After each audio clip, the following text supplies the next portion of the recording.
সারা দেশে বেড়েছে লোডশেডিংয়ের মাত্রা। দিনরাত মিলিয়ে 10 ঘন্টার বেশি বিদ্যুৎ বিভ্রাটে চরম ভোগান্তিতে সাধারণ মানুষ। ব্যাহত হচ্ছে ব্যবসা বাণিজ্য, ক্ষুদ্র শিল্পে উৎপাদন সহ কৃষিকাজ। বিঘ্ন হচ্ছে শিক্ষার্থীদের পড়ালেখা। তীব্র গরমে বিপর্যস্ত জনজীবন, মরার উপর খাড়ার ঘা লোডশেডিং। দিনের প্রখর রোদে যেমন স্বস্তি নেই, তেমনি রাতেও মিলছে না স্বাভাবিক জীবন।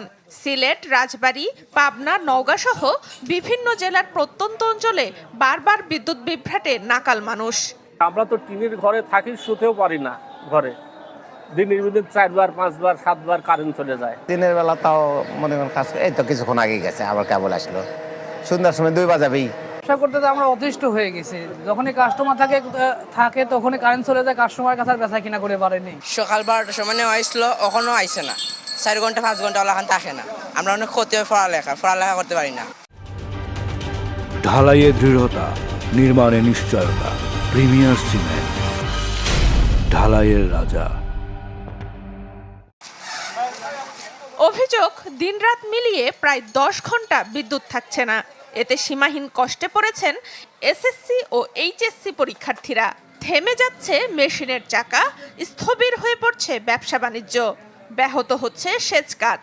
2 ঘন্টা 3 ঘন্টা যদি থাকে তাহলে আমার শেষ টাইমে সুবিধা হয়।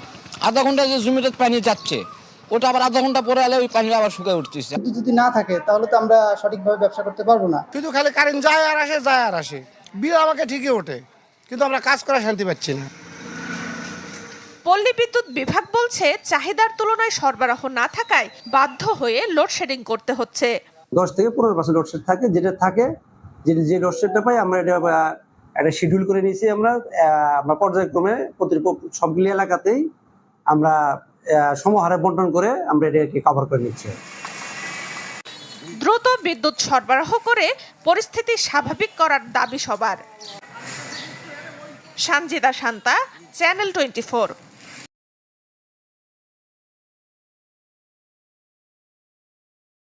সারা দেশে বেড়েছে লোডশেডিংয়ের মাত্রা।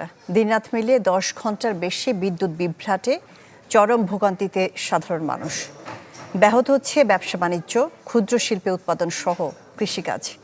বিঘ্ন হচ্ছে শিক্ষার্থীদের পড়ালেখা। তীব্র গরমে বিপর্যস্ত জনজীবন, মরার উপর খাড়ার ঘা লোডশেডিং। দিনের প্রখর রোদে যেমন স্বস্তি নেই, তেমনি রাতেও মিলছে না স্বাভাবিক জীবন। সিলেট, রাজবাড়ী, পাবনা, নওগাঁ সহ বিভিন্ন জেলার প্রত্যন্ত অঞ্চলে বারবার বিদ্যুৎ বিভ্রাটে নাকাল মানুষ।